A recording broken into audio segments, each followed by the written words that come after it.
और सत्ता में अब बात उस पश्चिमी मीडिया की जिसका फेवरेट सब्जेक्ट है एंटी इंडिया, शार्प शूटिंग। वो पश्चिमी मीडिया जहां अपनी कलम को बंदूक बनाकर भारत विरोधी शब्दों की गोलियां चलाने वाले स्वयंभू बौद्धिक शूटर्स लंबे चौड़े लेख लिखते हैं और गिद्ध दृष्टि के साथ मौके की तलाश में बैठे लोग उन आर्टिकल्स को पूरी श्रद्धा और लगन के साथ लाइक, शेयर और सब्सक्राइब करते हैं। यह अपने नाम में एक भारत विरोधी मॉडल है। इस मॉडल की चर्चा हम इसलिए कर रहे हैं क्योंकि ब्रिटेन के जाने माने अखबार द गार्डियन की एंटी इंडिया रिपोर्ट पर विवाद हो रहा है। गार्डियन में भारत को लेकर एक रिपोर्ट छापी गई है जिसका शीर्षक है इंडियन गवर्नमेंट ऑर्डर्ड किलिंग्स इन पाकिस्तान, इंटेलिजेंस ऑफिशियल्स क्लेम। इस रिपोर्ट में सीधे सीधे भारत पर पाकिस्तान में टारगेट किलिंग कराए जाने के आरोप लगाए गए और दावा किया गया है कि भारत अपनी खुफिया एजेंसियों के जरिए पाकिस्तान में छिपकर बैठे उन आतंकियों को मरवा रहा है जो भारत में प्रत्यक्ष या अप्रत्यक्ष तौर पर किसी आतंकी गतिविधि में शामिल रहे। इस आर्टिकल में गार्डियन ने भारतीय खुफिया एजेंसी रॉ को इजरायल की मोसाद और रूस की केजीबी से प्रेरित बताया है। न तथ्य है न कुछ सबूत है, फिर भी यह अखबार एकदम न्यायाधीश की तरह फैसला सुना रहा है। ऐसी हेडलाइन लगा रहा है जैसे इसने अपने स्तर पर ही खुफिया जांच कर ली है। इस लेख की भाषा ऐसी है जैसे पाकिस्तान के किसी सेवक या चाटुकार ने एसी कमरे में बैठे बैठे इसे लिख दिया। आमतौर पर ऐसी खबरें किसी का एजेंडा पूरा करने के लिए लिखी और फैलाई जाती हैं। इस खबर में भारत की छवि को दागदार करने और पाकिस्तान के पक्ष में हवा बनाने, उसे बेचारा बताने का एजेंडा साफ दिखाई देता है। इसकी टाइमिंग भी सवाल उठाती है क्योंकि भारत इस समय चुनावी मोड में है। वैसे खुद भारत सरकार पहले भी कई बार इस तरह के आरोपों का खंडन कर चुकी है और इस बार भी कड़े शब्दों में भारत ने ऐसा ही किया है। विदेश मंत्रालय की ओर से कई बार यह स्पष्ट किया जा चुका है कि टारगेट किलिंग करना भारत की विदेश नीति का हिस्सा नहीं है। भारत पर लगाए गए ये आरोप निराधार हैं और भारत के खिलाफ प्रोपेगेंडा है। वैसे ब्रिटिश अखबार ने पाकिस्तान के कुछ सूत्रों का हवाला देकर इस हेडलाइन को चटपटा और मसालेदार बनाने की भरपूर कोशिश की है, लेकिन पश्चिमी मीडिया और द गार्डियन में बैठे कथित संपादक और पत्रकार ये भूल गए कि भारत टारगेट किलिंग नहीं करता, बल्कि जरूरत पड़ने पर सर्जिकल स्ट्राइक करता है।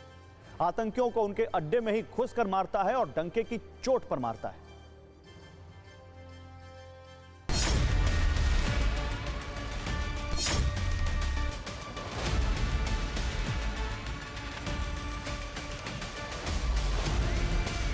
छोटे छोटे देश आज जो आटे के लिए तरस रहे हैं, उनके आतंकी हम पर हमला करके चले जाते थे।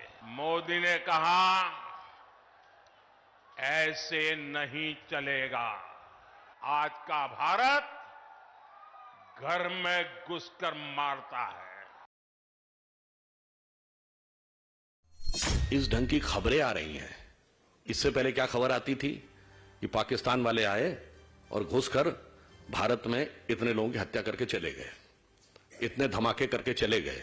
थोड़ा हेडलाइन बदली है, मगर इस हेडलाइन बदली की वास्तविकता के बारे में मुझे लगता है कि अखबारों में जो भी बातें छपती हैं वो कितने आधार पर होती हैं, इस पर उपयुक्त उत्तर विदेश मंत्रालय देगा।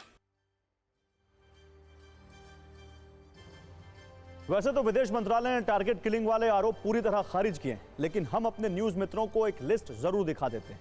यह लिस्ट उन आतंकवादियों की है जो भारत में हुए आतंकी हमलों में शामिल थे, लेकिन फिलहाल ये सारे किसी ना किसी तरीके से जहन्नुम पहुंच चुके हैं। आइए जरा बिग वॉल पर दिखाता हूं मैं। इनमें एक नाम है मौलाना रहीम, जिसे 13 नवंबर को 2023 में कराची में मार दिया गया था। मौलाना रहीम जिसकी हम बात कर रहे हैं, मौलाना रहीम पुलवामा हमले का मास्टरमाइंड था और कराची में इसको ढेर कर दिया गया। इसी तरह अकरम गाजी, जिसको 9 नवंबर 2023 को पाकिस्तान के बाजौर में उसकी हत्या कर दी गई और अकरम गाजी लश्कर का आतंकी था। इसके अलावा जम्मू के आर्मी कैंप पर हमला करने वाले आतंकियों में शामिल ख्वाजा शाहिद को 5 नवंबर 2023 को POK में मार दिया गया था। इतना ही नहीं, दो नाम और हैं। 30 सितंबर 2023 को आतंकी मुफ्ती कैसर फारूकी की कराची में हत्या कर दी गई थी, जबकि मोहम्मद रियाज नाम के आतंकी को 8 सितंबर 2023 को पाकिस्तान के रावलकोट से किसी ने जहन्नुम पहुंचा दिया था। इसके अलावा यह लिस्ट मुल्ला बरहुर और शाहिद लतीफ जैसे कई आतंकियों से भरी पड़ी है जो भारत में आतंकी हमलों में शामिल रहे हैं और पाकिस्तान में मारे जा चुके हैं। इनकी मौत रहस्यमय तरीके से हुई है, लेकिन गार्डियन अखबार पूर्वाग्रह से इतना ग्रस्त है कि उसने सारे फैसले पहले ही कर लिए।